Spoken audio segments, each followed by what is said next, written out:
Today we're going to be talking about a few of my favorite things, number one being Nerf and the other being, well, Halo.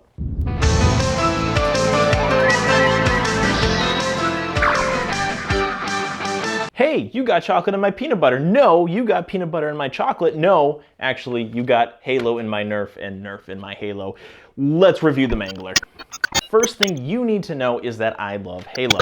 I have just about every legendary edition there is, and yes, that even includes the disappointing I can't wear Halo helmet that serves as some kind of display case. Now that I think about it, it's kind of weird to have Master Chief's helmet just kind of sitting around in the house. So I played Halo basically since the beginning. I would LAN a bunch of Xboxes together. I even roped a whole bunch of high school friends one time into joining a very early type of esports league.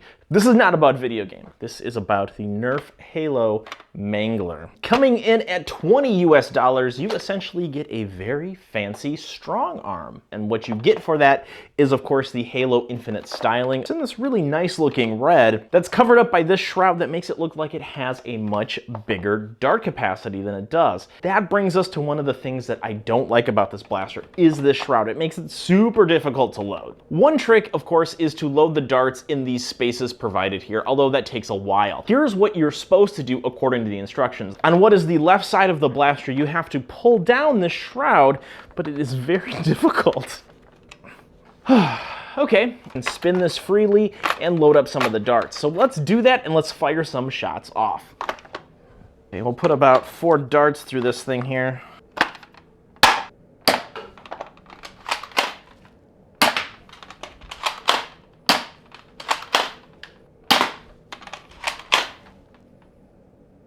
So if you can see from the firing demo, the way you prime this blaster is this handle right here. What I like about that is that it's concealed. When you have these style prop blasters, what you want is something that looks fairly screen, or I guess in this case, game accurate. And the Mangler achieves that by not making a big, giant, ugly priming handle. It's very discreet, it fits in line with the blaster itself, and while we don't have the luxury of comparing it to the one in game because, well, the game isn't out yet, I think it does its job to make it look more like a prop, less so than a Nerf blaster. So what do you think, Master Chief? I think it's an awesome blaster, and everybody should get it because I'm going to win the game.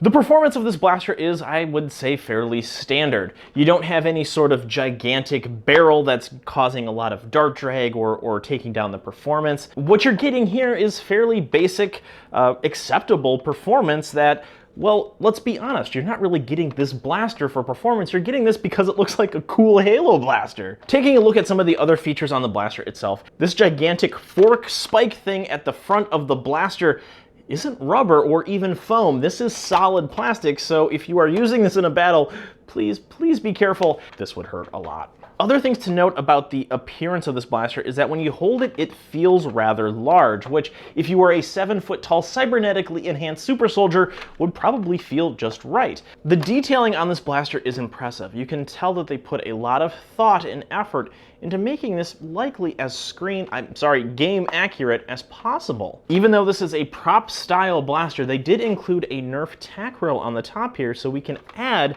a number of different attachments. Well, let me grab a few. Hang on.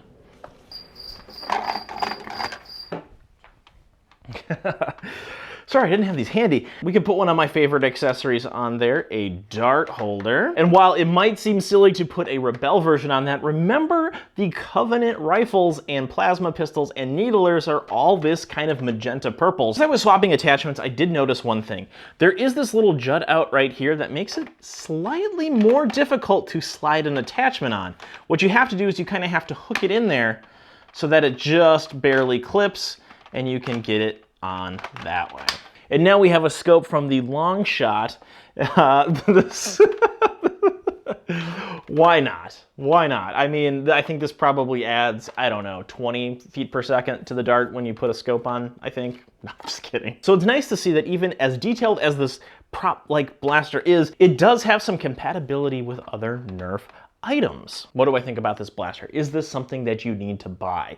If you are a video game fan, if you are into cosplay, if you just like Halo and some pretty cool designs, then yes, you do need this blaster. This is every Halo fanboy's dream, to have something from the game in your own hands. However, if you fall outside of that group whatsoever, please think twice about picking up this blaster. The reason for that is it's a little cumbersome to load. The performance isn't anything to note, and you do pay a premium because it does have the Halo license attached to it. So if the Halo thing doesn't matter to you, if you are more focused on performance, you are actually better served getting something else.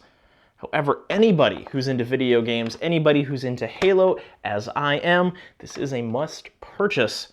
And well, it is a proud piece to my Nerf Halo collection.